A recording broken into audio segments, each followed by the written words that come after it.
A court case which ended today. They've been found guilty of the murder of a businesswoman. The jury heard was an orgy of violence. The judge told them, you are both morally degenerate. This was a crime of passion and above all a crime of pure evil.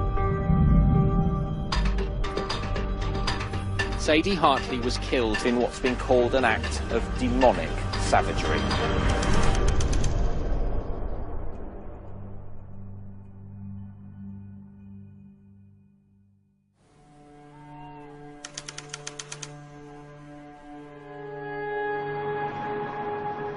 Good evening, Lancashire Police. I'm just wondering whether you'd be able to do a check on my boss's address. We've not heard from her for over 24 hours. Her name is Sadie Hartley. I was in Hawaii with my fiance. We were asleep in bed. It was about 4 o'clock in the morning and we had a phone call from the police. Emergency. Just arrived at the property.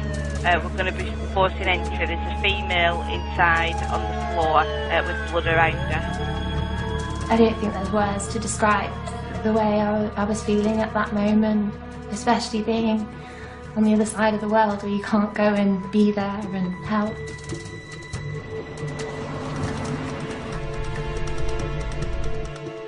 Everyone was smashed the window, we've gained entry. I didn't know whether someone had hurt her or she had fallen, and obviously that was the question I asked, and that's when they told me that somebody had done it.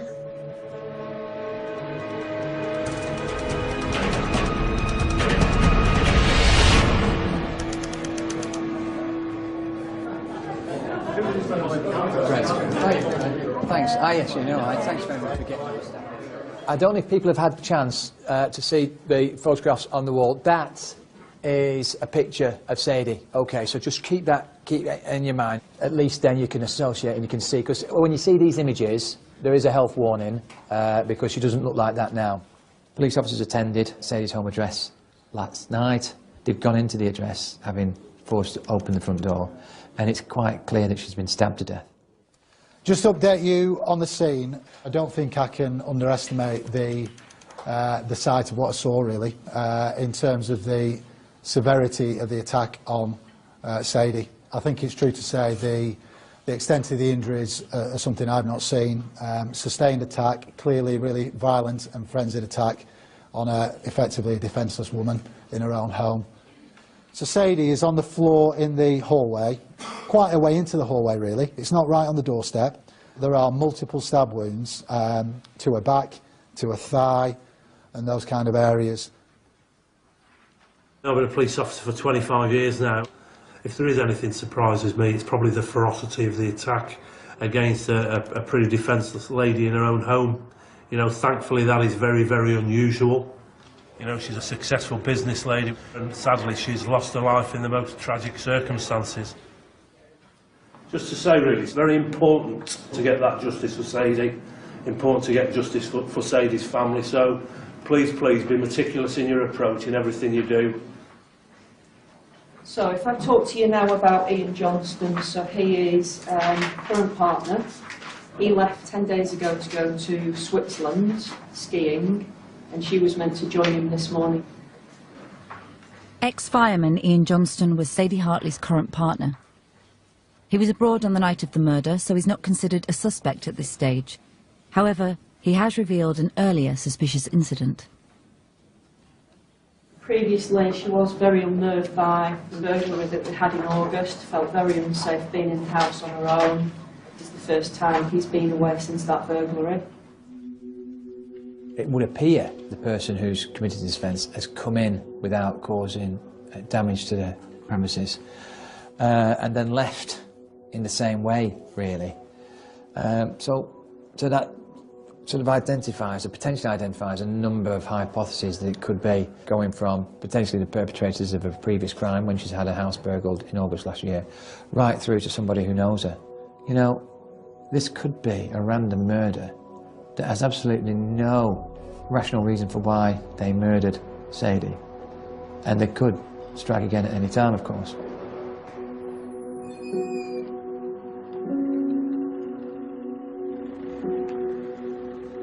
Well, we're going back to the scene now. The difficulty in securing evidence is that you only get one crack at it. So we've left Sadie in situ to allow us to do that.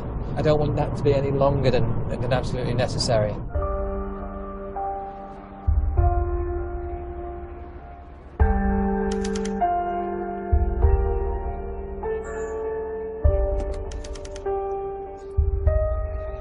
Most of the homicide cases, the victim knows their attacker, and there's some sort of like conversation, some dialogue, whereas this looked as though it was almost immediate upon her answering the door.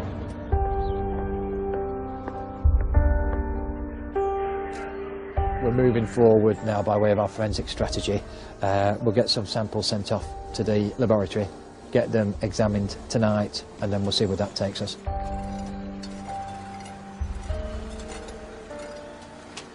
We've been called in to assist with house-to-house inquiries. Can you just have a look at this one, because that one's number 20. The street itself is a straight-through road with pedestrian access at one end, vehicular access at another. It's only got houses on one side of it, and they're very large detached houses, so there's very few properties overlooking the scene itself.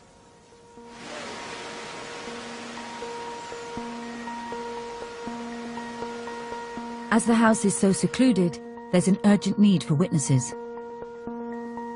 My name's Paul Withers, I'm a detective superintendent working for the Lancashire Constabulary. I am the senior investigating officer on this inquiry. How are we doing? You all right? Sorry to bother you. Just doing some house-to-house inquiries. Hi Pam, you all right? Yeah. It's Hayden from CID, I spoke to you earlier, yeah? We know Sadie was alive at 7:30 because she's communicated from a home address with a work colleague. Yeah. I feel it may have happened during the course of Thursday evening. So we've got a list of questions to ask you. The first one being, did you know the occupants of number 8? I would urge anybody with any other information, please pick up the phone. Did you see any other suspicious activity or any other suspicious people in the area on the Tuesday that you can think of? I do remember seeing an older woman.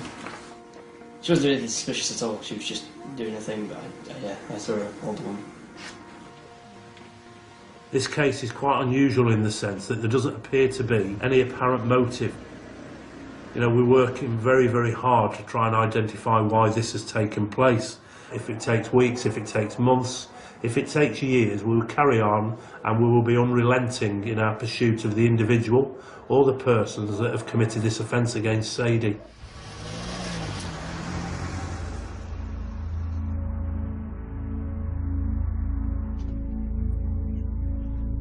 Detectives are reviewing CCTV they've collected from houses close to the victim's home, and they think they've spotted a suspicious vehicle.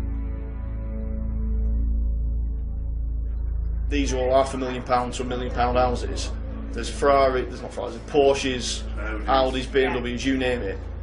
When we were down there, I didn't see a Clio. Now, is it a takeaway driver, or is it the suspect driving by to see if there's any lights on? Then this is the next figure that comes across the road. Now, the Clio's only been gone 4 minutes. Right. You've seen the Renault Clio? Yeah. Have they done a recce Clio, done you, he'd see if there's any lights on? Have they, or singular? Murder weapons in there somewhere, isn't it? Yeah. But look at the arm movements. Has that individual got their hand in the right pocket? Yeah, I think so. Yeah, the left arm swinging. So. Pretty 99% happy that we have the offender on CCTV. Right, yeah. There's about 4 or 5 other CCTV opportunities, Andy, on that close. Right, okay. But certainly, mate, the Renault Clio is very, very apparent. Right, let's talk about some of the individuals involved. Obviously, Ian Johnston's come back, who's a long-term partner. Ian, if you remember, was overseas. He was in Switzerland skiing. He's come back on a plane this morning. He is obviously absolutely in pieces.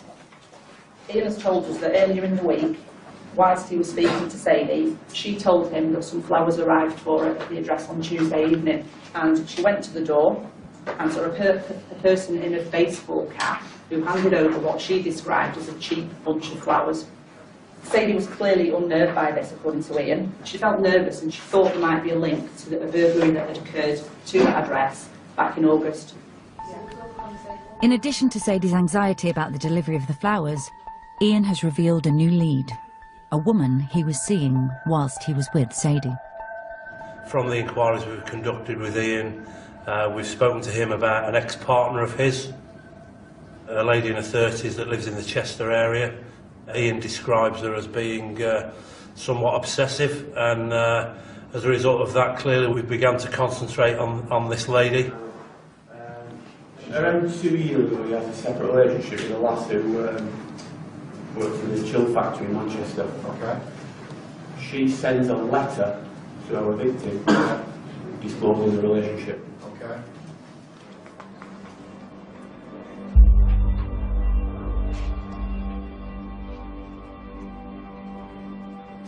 If we think about what we know about her, the facts we know, certainly if the cell site comes back and it puts her in Hampshire on the 7th, we're not a million miles apart. And any other occasion.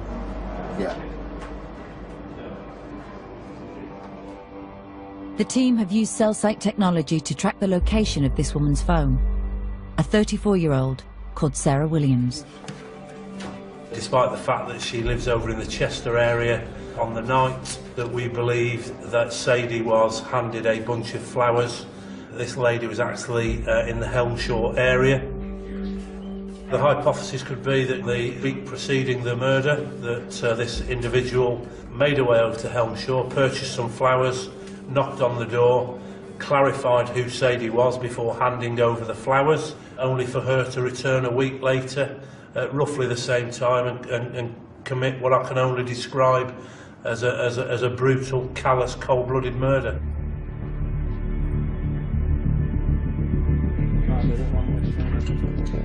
This could be a breakthrough, and the team now think they have enough grounds to bring the suspect in for questioning. Very important that we arrest the suspect this evening. You know, it could be that she's fled the country or she's not about.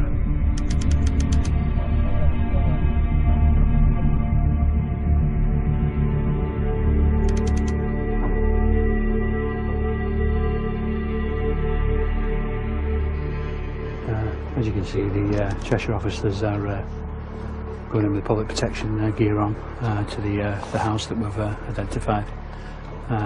They are going to have the element of surprise. They're breaking the lock. They're going to make an entry to the premises. Police! Police officers, taser! Police! It appears the occupant that we were looking for is at home in bed. Sarah? So they're just going to obviously get her suitably dressed and bring her out of the premises under arrest. So you're under arrest on suspicion of murder for Sadie Hartley.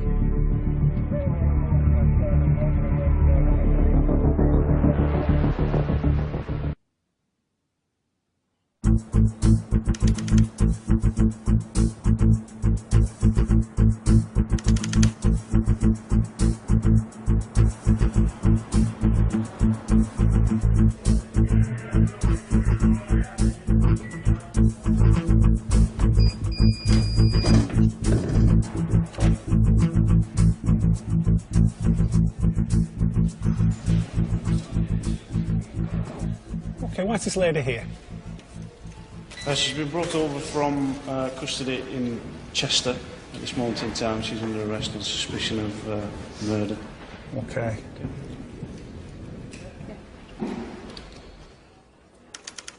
Police have now learnt that as well as her relationship with Ian Johnston, Sarah Williams has a 75-year-old boyfriend.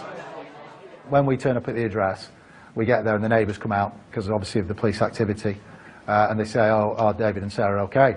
And we say, yeah, who's David? He said, oh, David's her boyfriend. He comes round every morning at 5 a.m. David's married. He's got a child. He's probably the same age or older, if not, than Sarah. And his wife is fully aware of their relationship. He describes the fact that he's been in a relationship with her, in a sexual relationship, that is, since she was 17 years of age. So there is a pattern of behaviour there that he leaves the marital address and his wife and goes round to Sarah's home address at 5 a.m. virtually every morning. Do you understand why you've been arrested? We do need to ask some questions in relation to these really quite serious allegations. Give you a quick seat. Okay. And just stand up, put your hands over one. So, have you ever been arrested before? No. Are you working at present? Yeah. What do you do for a living? I sell ski holidays. You understand the grounds why you've been arrested? I understand the connection. Okay. Does anybody need to know you're here? Yeah, my boyfriend David. Okay, I need to get some details from yourself. Yeah. He's got my little dog. So what have you got? He's a Parsons Jack Russell.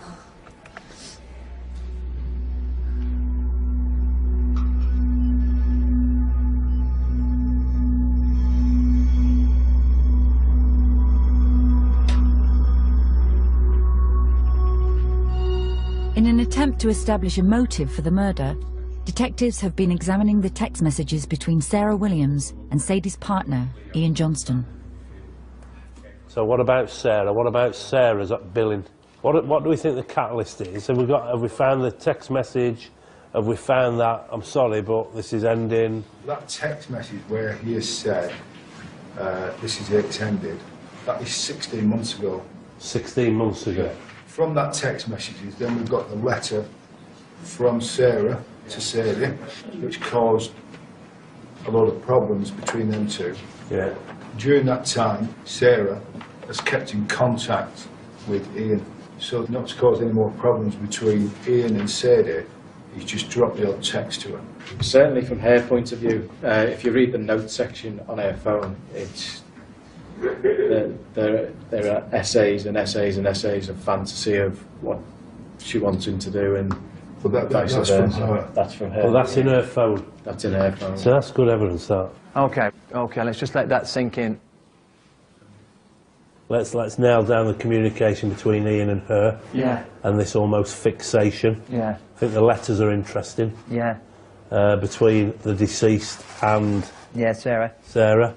Ian clearly is a critical witness in this case because the suspect is an ex-partner of his who appears to have a particularly unhealthy obsession with Ian, and we believe this may be the motive, tragically, for Sadie's quite brutal murder. When somebody loses their lives under such tragic circumstances, I always feel for the families. You know, that's what drives me on, if I'm honest. It's imperative that we get some justice for the families that are left behind, the loved ones. Hopefully, you know, people who I've dealt with will say I've served them very well over the years, and that's what I intend to do for Sadie's family. My mum was a very fun-loving person. She didn't judge anyone. She literally didn't have anything bad to say about anybody. She was my hero in some respects. There was nothing I could ever fault about her whatsoever. She was looking to retire, and she was really, really looking forward to me and Robert having children and just spending a lot more time with us. I just want her to be remembered for just the happy, lovely lady she was, and that this wasn't supposed to happen to her. The fact that someone has taken her life for no reason whatsoever, I just think it's disgusting. Like, she's got 2 children, she's got a whole family that loves her, and it's just numbing. I feel strongly that it ruined me and my brother's life.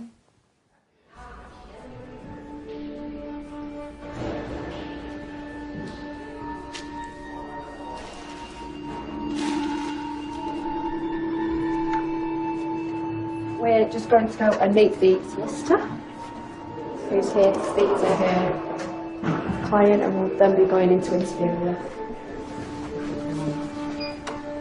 It's sorted. Yeah, thank you. She is going to be talking to you. Good.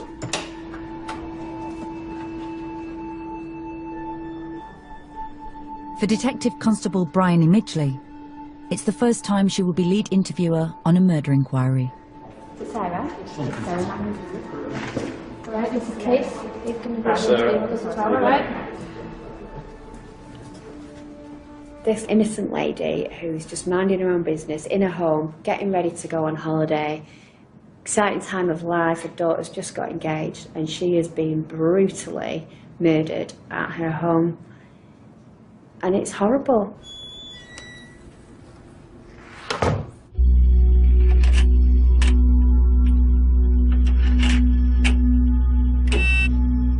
First thing I'm going to ask you, Sarah, is are you responsible for the death of Sadie Hartley? Definitely not. Definitely not. 14th of January this year, Thursday just gone. Yeah. Where were you? I was at home in Chester. Well, I got home at, I think, about 4. David met me at the house. I'd been sent home from work with a sickness bug. Then he went home, and then I went to sleep. I woke up the first time at maybe 9ish, but that was the dog that woke me up barking. And that's what I did, I wiped up some dog sick.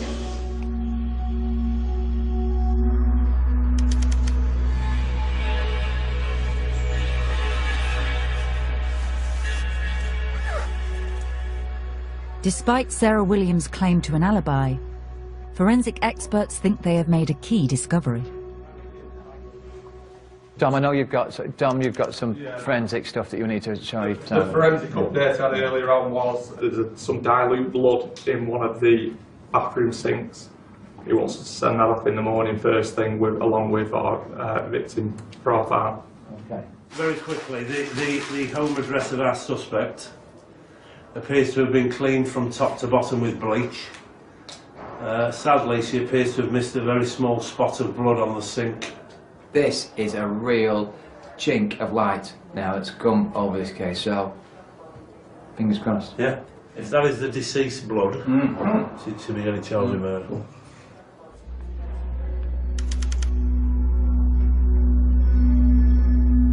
The team now want to find out the extent of Sarah Williams' obsession with Ian Johnston. Okay. Ian. I met him, started skiing on March 11, so I'll have met him at some point during that year. That carried on until we fell out in the August 2014. Tell me what happened there. Yeah, he basically felt that I was too clingy and too needy. Maybe I am, maybe I'm not. I'd say I'm not. And then I wrote Sadie a letter telling her everything that had happened. She rang me up, had a go at me, obviously as you would expect. Probably not at all happy. Went to his house, we had an enormous row. Whilst we're on Sadie. Were you jealous of her? No, because the way I saw it is, you know, he's quite happy to spend 12 months cheating on her and messing her about and talking about leaving. You know, it's not something to be jealous of.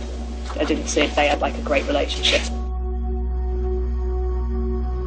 She doesn't seem too fazed with the fact she's in custody, having never been in custody before and for such a serious offence.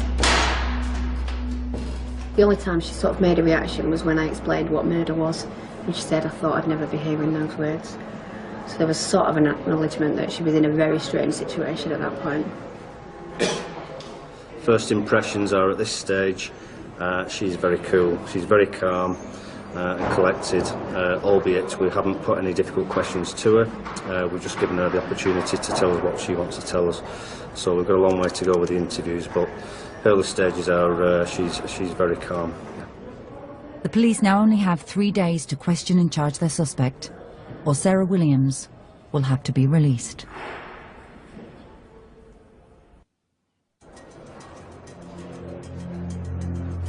It's day 3 of the investigation into the shocking murder of Sadie Hartley, and Detective Superintendent Paul Withers is now in sole charge of the 40 detectives involved in the inquiry.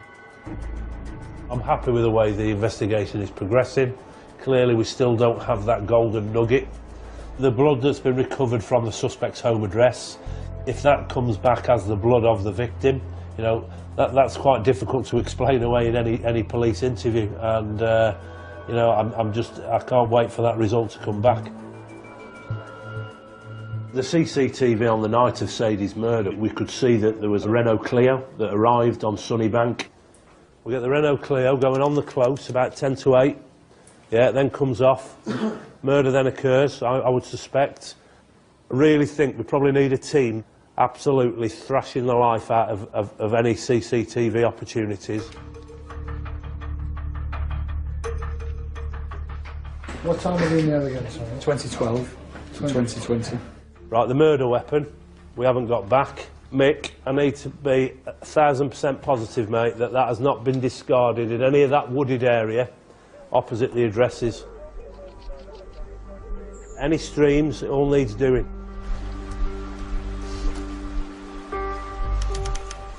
Well, the past few days there has been some heavy snow up in this area, and this morning's the first day we've had where the snow is gone, so we can search. Looking for the murder weapon. We believe it to be a large knife. We've got no more description this time. It's always hard to search in open areas, a vast area, even small gardens take a long time. We just have to do the best we can to make sure no areas are missed out. The murder weapon isn't the only key piece of evidence. Detectives are now focusing on the suspicious delivery of flowers to Sadie's house 1 week before the murder. They believe this was to clarify where she lived. I think the flowers are a key line of inquiry. This was a dry run. From the witnesses we've spoken to so far, you know, we believe it may be a possibility that Sadie may have known Sarah Williams. So at this stage, you know, we believe the person that delivered the flowers may not have been Sarah Williams and may have been somebody else. Now looking for a possible accomplice, detectives get a new lead. Sarah Williams' best friend. I was out interviewing a witness, a close connection to the suspect, Sarah Williams, and when we arrived there was a silver Astra on the driveway. There had been a silver Astra spotted in the area of the scene of the murder on the night that the flowers were delivered. In that silver Astra it was reported that there was potentially a bald-headed male and a female. When we went into the house to speak to Katrina Walsh, she revealed that she's got alopecia, and when she removed a hat that she was wearing, she was predominantly bald on top with a few strands of hair. Kit is 6 years old and they've met through the love of horses, basically. Kit wears all the time baseball caps because of the fact that she's losing her hair. Whilst we were sat there, we looked up at the side. Sorry mate, does Sadie say the person is wearing a baseball cap? We've got a phone. If that phone is in Helmshire on the 7th, clearly her status in the inquiry changes considerably. I believe she's the woman that delivered those flowers because Sadie said it The was, description, yeah, the way she woman, behaved, not yeah. a girl. Right. But she's got baseball caps everywhere. And I said, Right. when you go out, what do you wear? She went, always wear a hat, always Yeah. wear baseball caps. Yeah. So it's going to be her boss. Right. Definitely. Right, okay. Kit, who is the friend of Sarah, I think is going to be the lady who has delivered the flowers to the deceased on Thursday the 7th, from the description given. So we're just going to have a quick chat with the people that have dealt with her about Kit's status in the inquiry, which I think is going to change from being a witness to a suspect. In addition, it's believed that new CCTV footage shows Sarah Williams buying the flowers, accompanied by a person in a baseball cap.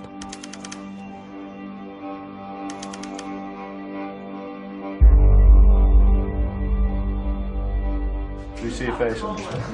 No, that's Very- you see the very top of see a it. little Purse, though, we need to get that purse. There's the purse and the handbag as well. That's just Purse is really distinctive. Yeah. Just see There we go. Beautiful. A scarf on. Actually work, wasn't it? Looks It's like a almost red like it's a hoodie. hoodie. There's a bag, isn't it? It's a hoodie. The phone of Katrina Walsh, otherwise known as Kit, has now been examined. It confirms that she was in Helmshire on the night the flowers were delivered. She's delivered the flowers, mate, hasn't she? She's delivered the flowers.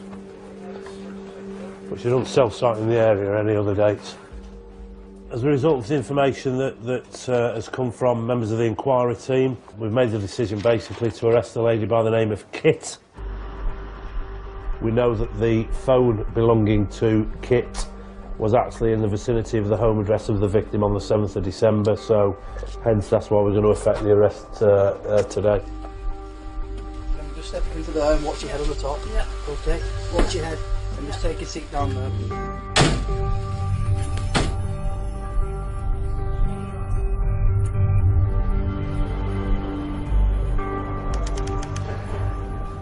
As we've come out of our previous interview, there's been a lot of information is coming through.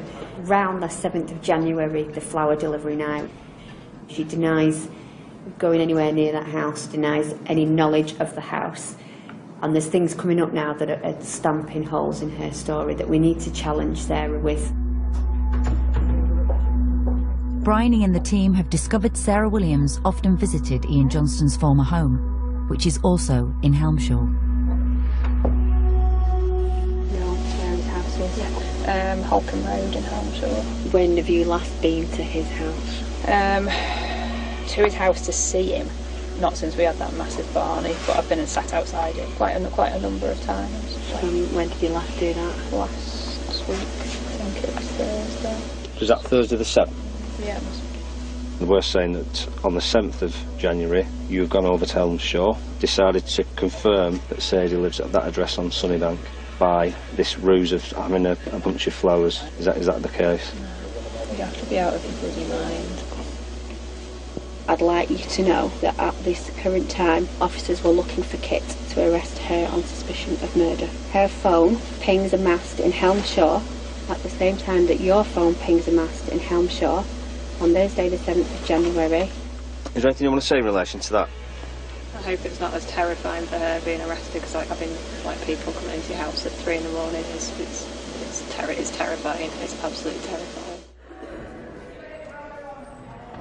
For somebody who's under arrest for murder, she's very calm. When we just told her at the very end of the last interview that her friend's been arrested on suspicion of murder, because we can put them both in Helmshaw at the same time, she looked visibly shocked, and that's the first time I've seen a really big reaction on her face. This poor lady has met an absolutely horrific end. Nobody should have to suffer that, and it's our job to find out who's done it and why, and that keeps you going. None of us have had any sleep, none of us have seen our families, but at least we can still walk home to our families, and that family have lost a member. You know, Sadie's gone for them. They'll never see her again, so that keeps us going. I want to know everything. I want to know why. Obviously everything to do with who's involved and, you know, how this has come about. I feel like I need to know everything.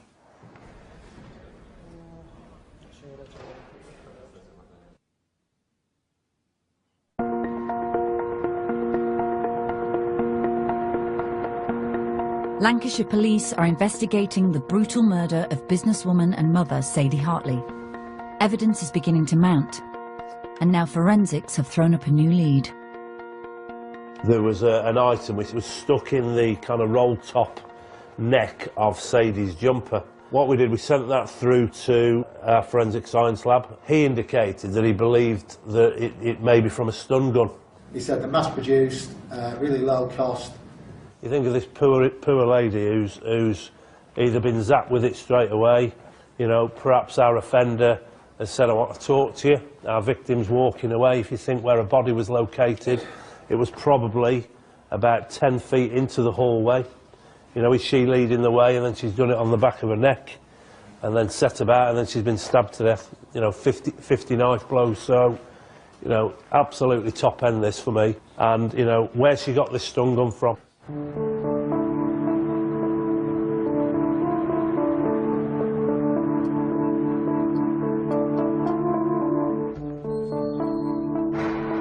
Sarah Williams' best friend, riding instructor Katrina Walsh, has been brought in for questioning.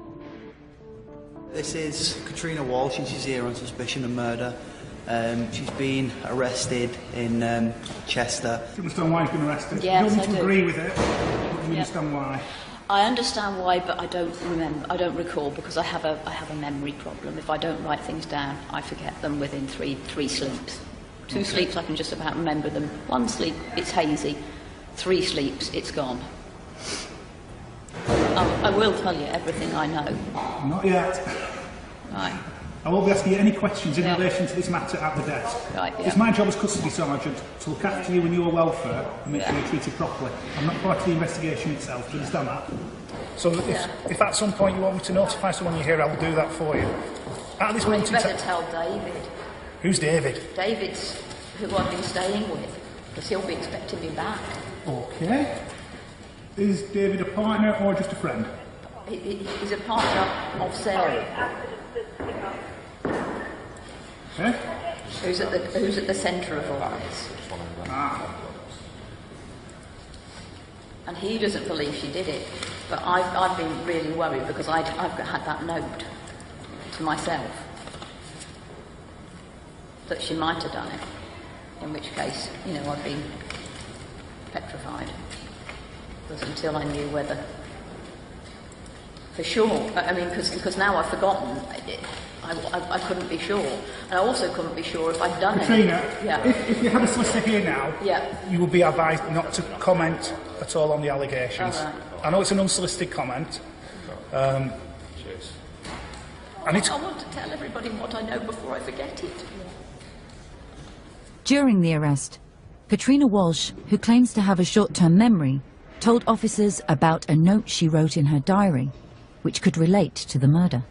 So is she trying to say that that's in the diary? That if it all goes up, say by the stream, by the southwest of Zeffie's field and high above the saddle, that was in this loose page in the diary, but she has no idea what that means.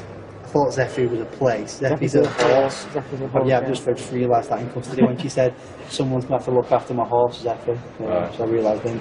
She said, you can't remember what that means, but she said you had to tell me before she forgot, and she flushed the page down the toilet. She's told one of the jailers that she keeps a diary because she forgets things and she might have done something wrong. She's terrified of Sarah and believes if Sarah had asked her to do something or destroy something, she'd have been terrified and done it. She also mentioned hiding something near the stream where her horse is kept, either there or up near the saddle.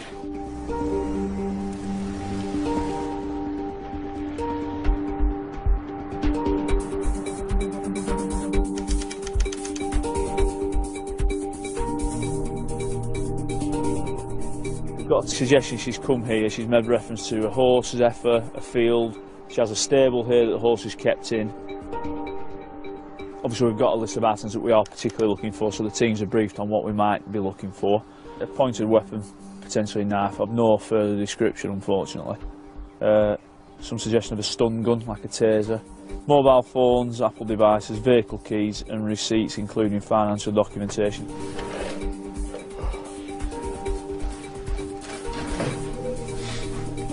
It's a very big farm, 58 stables, 12 fields. My opinion, a conservative estimate will be it will take us a very long time to search this properly. As the search at the farm continues, the investigation team have unearthed further evidence.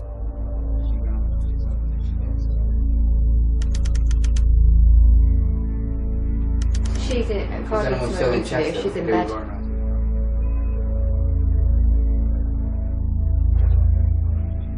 So while she tells us she's in bed in her knickers fast asleep, she's walking out of the house with another in her outdoor clothes, going to a car. This morning I was at 95, this afternoon I was at 99, and now I'm about 110. The guiltyometer's flipped. Why has she not got more comments? She will do tomorrow. Why is she not now? Because she wants to talk. She wants to tell you. She's a psychopath. Detectives Brian and Keith are keen to challenge Sarah Williams with all the CCTV evidence, including new footage around the suspicious flower delivery 1 week before the murder. No, I think we'll show the footage to both of them in the interview. Right. And we'll explain on the disclosure that there is footage and we will be showing it in the interview. We've got CCTV evidence of them delivering the flowers, which puts numerous holes in Sarah's tale. She's adamant she was in Helmshire alone, so it's going to be a very interesting interview to see her reaction to the CCTV and the telephony.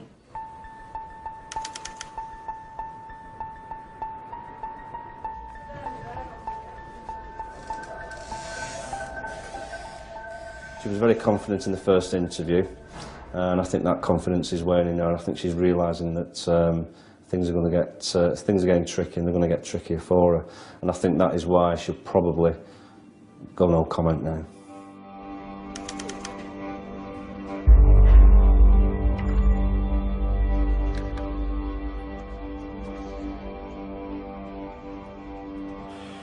We've CCTV evidence that shows you, as you've just seen, at Haslingden Tesco inside the store on the 7th of January. No comment. You attended Tesco with a specific task in mind, didn't you? No comment. You didn't want us to know, did you? No comment.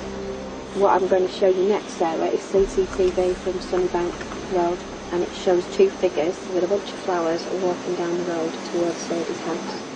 Have you and Kit gone there to check it's the right house? No comment. Why did you send Kit to the door? No comment. Why weren't you brave enough to go yourself? No comment. Is it because you now Sadie would recognise you? We've CCTV evidence shows two persons leaving Williams' address and walk along Treborth Road time on the 14th of January 2016. You've explained to us you were ill in bed because you'd been sick. Can you explain any of that to me? No comment. That's no comment to all the questions we've put to her. Her demeanour has changed dramatically. She's gone from...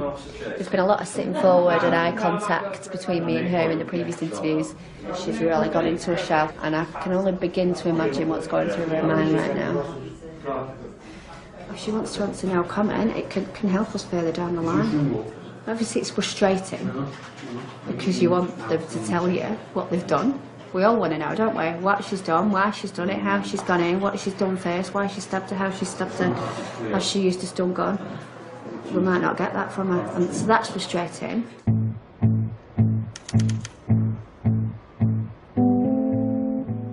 We're at the house of the suspect who's been arrested. As you can see here, there's numerous items been seized throughout the day. We've been here for just over 5 hours now. This is the main bedroom of the house. I think there was 68 exhibits from this bedroom alone. We're obviously looking for any knives, any other sharp objects, anything, specks of blood on shoes. One of the items seized from the house has caught the attention of Detective Superintendent Paul Withers. We're working very, very hard on a specific telephone that has been recovered from Sarah Williams' home address. That's an old Nokia. That was, I believe, found underneath a bed. We believe she had that phone with her on the night of the murder.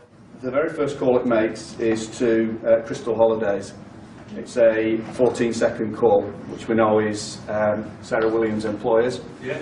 There's very little use of it then on the 7th until 7 minutes past 3 in the afternoon, when it makes a 17-second call to Hartley Taylor Medical Communications. All right, has everybody got their head around that? Yeah? She uses that phone that she's clearly took to do the job, and she uses it in the morning to ring her workplace, and then in the afternoon she rings Sadie's workplace. The information from the phone has also helped with another critical line of inquiry, the suspicious Renault Clio. Well, from the research we've done on her phone, we've got some numbers. From those numbers, they were all people that were selling vehicles. We went to the last one in the list, thinking if there's no more activity after that, she's bought that car. And lo and behold, the gentleman's disclosed that he sold the car, a blue Clio, to a lady who paid cash. So we've got the registration number, we know what the car is. Right, where is it? Yeah, that car will be absolutely saturated with blood. We need that car back tonight, ladies and gents. Finding the car is crucial, as it could forensically link the suspect to the crime. But so far, attempts to find it using number plate recognition cameras have proved frustrating. That is a Renault Clio. Sergeant Mark Sharples has now worked out why it's taken them so long to identify the vehicle. It looks very much like an 8, and the ANPR system has read that as an 8, but the actual picture of the car is not Toyota Yaris, it's a Renault Clio. So basically, mate, it should be a 3, she's made it into an 8. Yeah. It's unbelievable, isn't it? So, well done. You're as good as your last job, Sharples. That's a good job.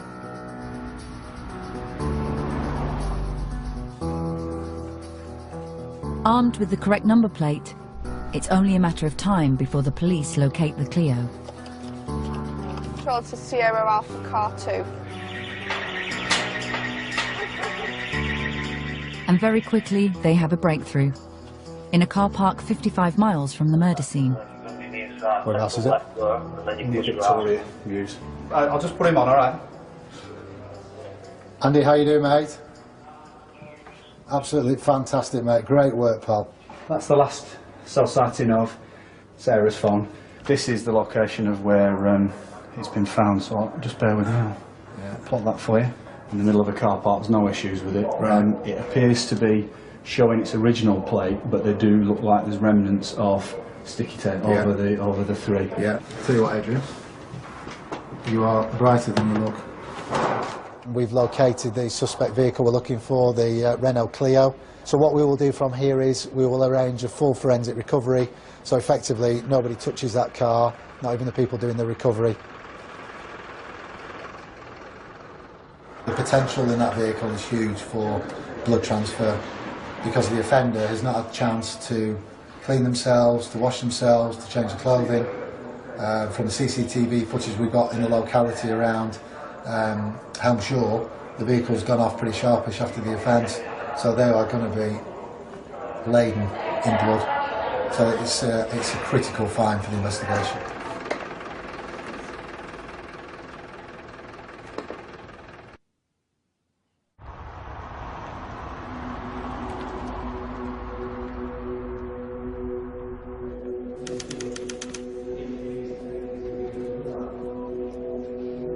.55-year-old riding instructor Katrina Walsh has been arrested for the murder of Sadie Hartley. Should we go? She claims to have a 3-day memory and now faces her first interview under caution.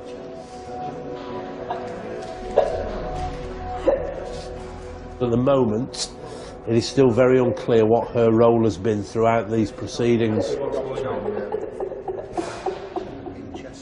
You know, it's very important that we are very sure-footed around that individual to see whether or not she has had involvement in the death of Sadie. Do you know who murdered Sadie Hartley? Yes. All I can remember at the moment is that I knew that Sarah had killed someone. I've been terrified for days, absolutely terrified for days while she was around. The very first question I asked you was, did you kill Sadie Hartley? You said no. And then I said, do you know who killed? And you said yes. Who killed Sadie Hartley? Sarah Williams. How do you know that? Because she's at the core of this knot of panic in me. But I can't remember that she killed her. What can you remember that terrifies you about Sarah? I think I started to suspect that she was a psychopath. And that I was very close friends with the psychopath. I'm going to show you, Kit, 3 photographs of a road which is called Sunnybank Road. Okay. Do you remember Sarah in connection with this property? Yes. What does she instruct you to do? I go to the door, knock, ask Mrs. Hartley, and hand the flowers. She wanted to find out where the ditch is. She wants to take Ian off the bitch. Walsh has been assessed when she initially arrived in custody here, you know, and they clearly deemed her to be fit. She was interviewed at length and she had a good recollection of a lot of the stuff that went on. You know, I wouldn't know whether she has memory issues or not. My view is probably not. That was bought by Sarah in Germany. I basically went like that out the folder, and as I went like that, yeah, that's fine. She Thank you went, very much for your help, mate. Germany, Germany, Germany, Germany. Cheers, Fine. mate. So, as it comes out, they've been on some form of road trip. We need to get our diaries out to find out when they've been to Germany. We've had some information today that suggests that Sarah Williams may have actually driven to Germany to buy the stun gun, which we fear she may have used to incapacitate Sadie before she's been stabbed. So, you know, this has been planned for a number of weeks, and again, you know, I find that quite chilling, really. Mrs. Hartley is the bitch. It's Ian's partner, isn't it? Mrs. Hartley, she's Ian's partner, and it was like, she wants to get rid of her. She wants to get rid of her. She would kill her. She would kill her. And this is how she's talking. It is properly like a trance.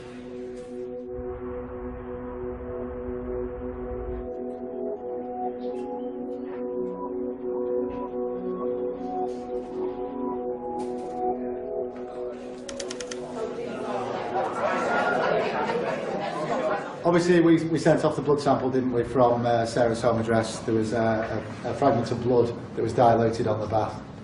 Results of that come back. Sadie's DNA profile is represented fully in that sample. It's fantastic.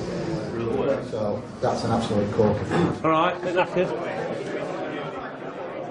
You know, well done. Yeah, we're moving forward. You know, I know I keep reiterating and papping on. Let's not be complacent. Still need to nail down what has Kit's involvement been in this. You know, has she been exploited by Sarah? which is certainly a hypothesis I think we need to consider, but it's now about really nailing it down.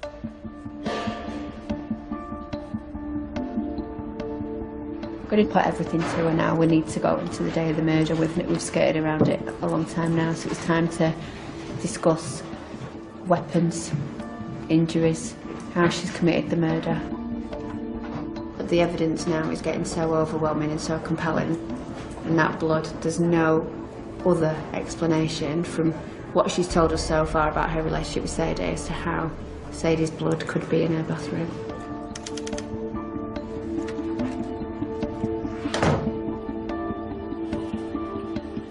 A Nokia phone was seized when we've searched your home address.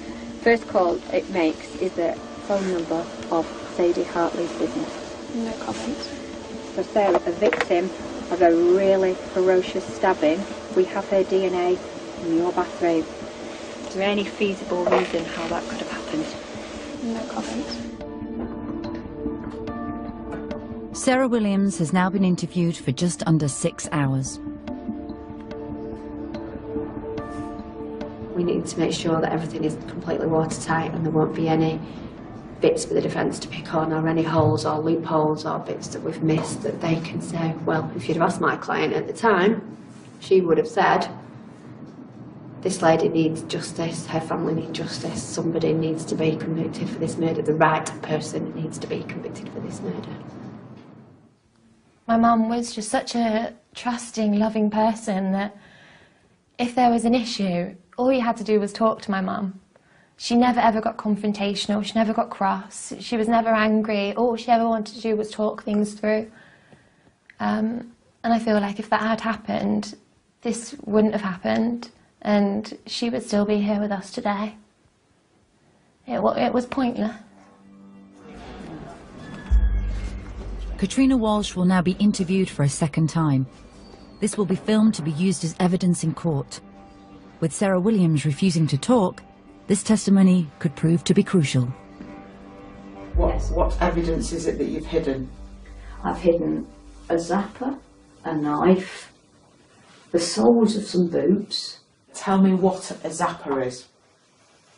It's a black thing with a squeezy, and it's got prongs, and it makes a horrible crackly noise.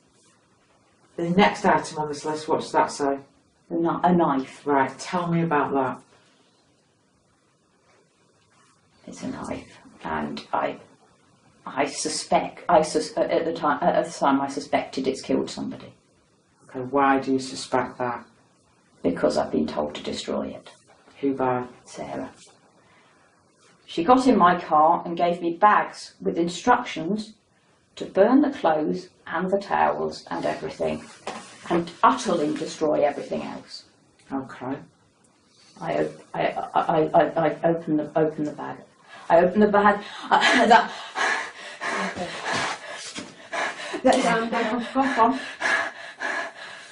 Go on. She's done it. She's done it. She's done it. She's done what? She's killed somebody. She's killed somebody. How do you know that? There's a knife and the zapper and. All right. Okay. I've got evidence. I've got evidence.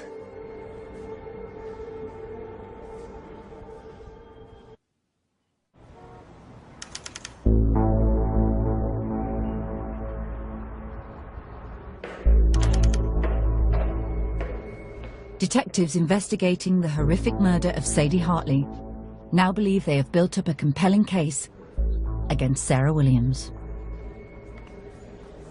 We've finished the interviews. CPS have authorised charge, so we're going to go and charge Sarah with Sadie Hartley's murder.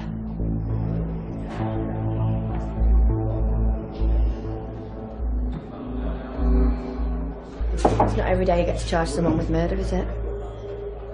Sarah.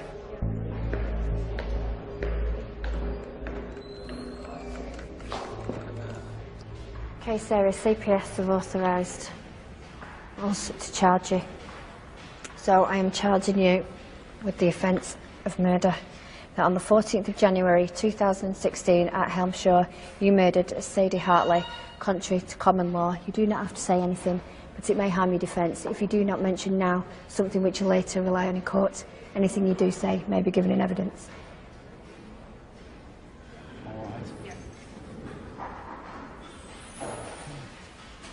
Everyone will be relieved that we've got a charge, but like this is where the really hard work starts now. We've got to get a case to court. I think there's going to be some decisions to be made around Kit, Katrina Walsh, because it's looking like she's certainly assisted. Why has she trusted you to get rid of the evidence? If you're not involved in this, why has she trusted you? She wants to frame me for it. She wants to frame me for it or kill me and frame me for it. At that stage, that's all I can think. Why didn't you walk into a police station and speak to the police? Because whenever I was that frightened, I was more frightened of her than anything else.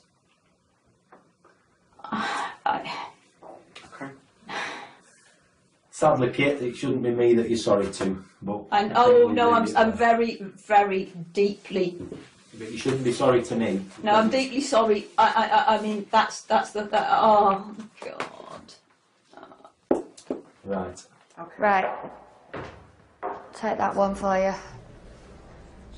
Am I right to get some more water? You've got a full water there.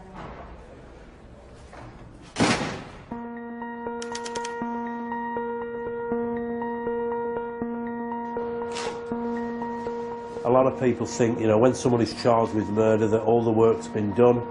Really, really important to realise that all the hard work will now start, and it's that attention to detail which gives that full picture and which can have a really, really significant bearing on the sentence.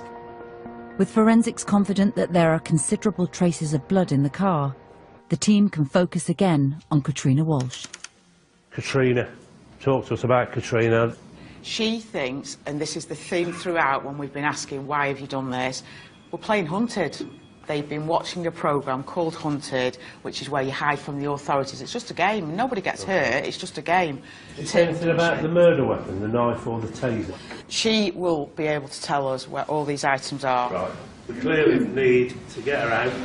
We need to get that evidence back, and because it supports what she's telling us.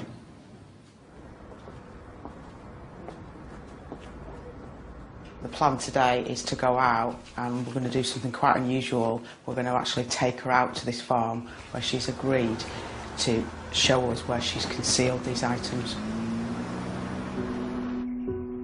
If Katrina Walsh leads detectives to the murder weapon, it could prove damning against both her and Sarah Williams. Here, somewhere where I can get to the water. And it'll be pushed into the mud somewhere down there, I think. Zapper, some oddments, a car key under those piles. You pointed then and you said knife. Show me where you pointed to. So where this horse poo is, because I've put the horse poo on top so that I could. Right. Then you said to me zapper. Where's the zapper? In this somewhere in that.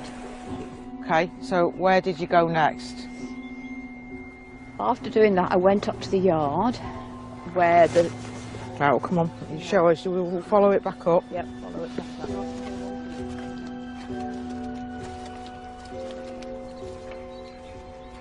She said on her walk round she's pointed to places where she's put things, so there's the knife and the taser. She's explained that she's pushed into the ground on the bank.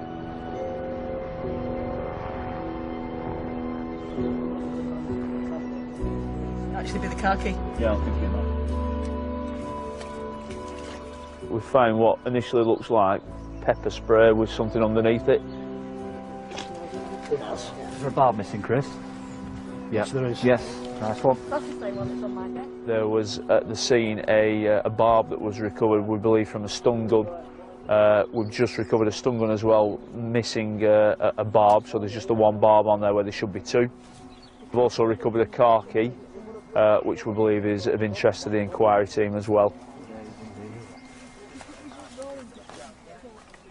But the most vital item is undoubtedly the murder weapon. Just put it out like that. Can you see it? Just pull it out, put it straight in there.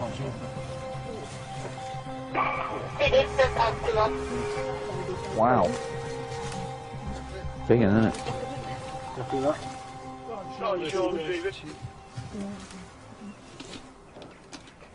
See the blood on the end? Yeah.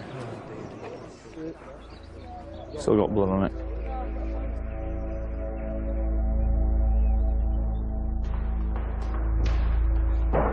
Police are now convinced that Katrina Walsh played a willing and significant role in Sadie's murder.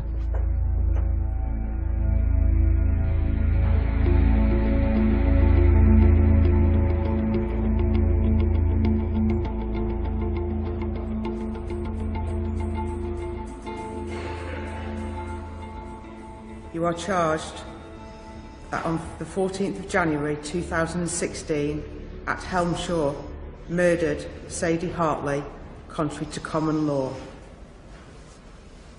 No, I didn't. You don't need to make a reply. Katrina, do you want to make any reply to that charge? No, we don't need to make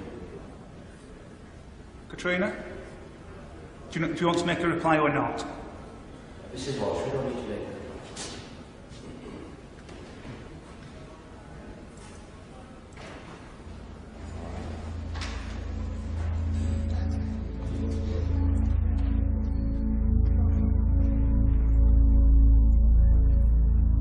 It's quite chilling actually when you consider the meticulous planning that has gone into this over a number of weeks. In the weeks ahead, hopefully that will be presented before the Crown Court.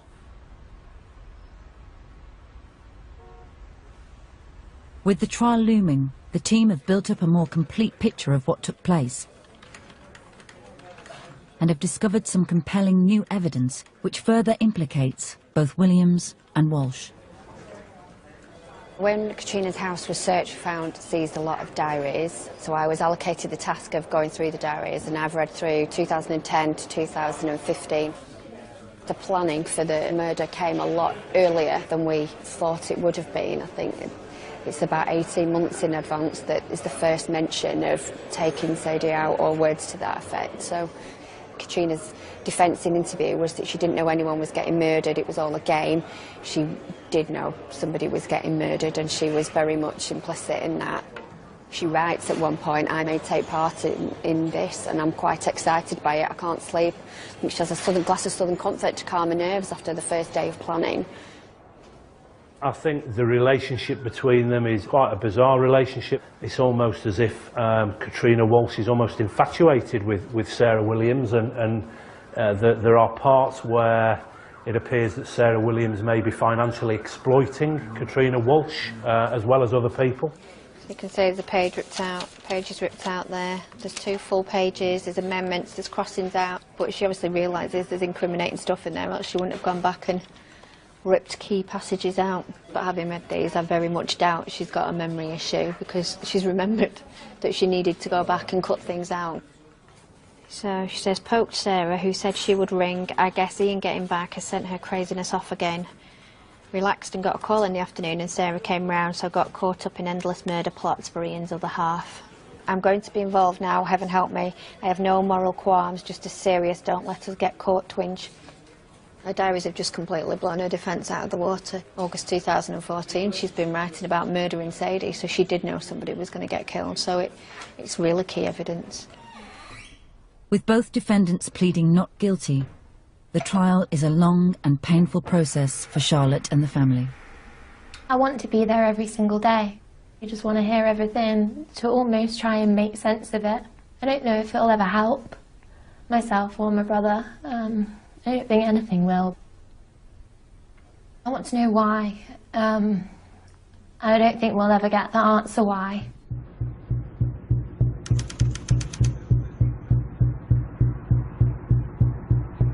I'm a little bit apprehensive this morning, if I'm honest. You know, in my time as a police officer, it's one of the most callous crimes I have ever investigated. the murder of Sadie as almost like a ruthless assassination.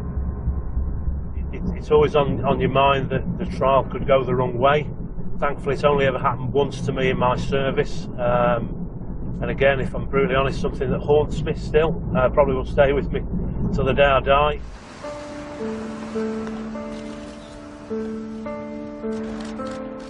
You look at the planning that has gone into this from Williams and Walsh. You know, I almost think they thought they were planning the perfect murder, and that clearly Williams thought she would be able to get away with this. Well, they're actually amateurs. After a trial that lasted over 6 weeks, the jury has reached a verdict. Earlier today, Sarah Williams and Katrina Walsh have been convicted of the brutal and senseless murder of Sadie Hartley at her home address in Helmshaw on the evening of the 14th of January. Albeit Williams may have been the one that wielded the knife on this evening, there can be no doubt that Katrina Walsh was also heavily involved in this dreadful, dreadful crime. All right, look after yourself. Yeah. Sending whoever has done this to prison, of course that'll put peace of mind in, you know, for myself and my brother, but it doesn't bring back my mum. And obviously, you know, 30 odd years in prison, they're still here. My mum's not here anymore.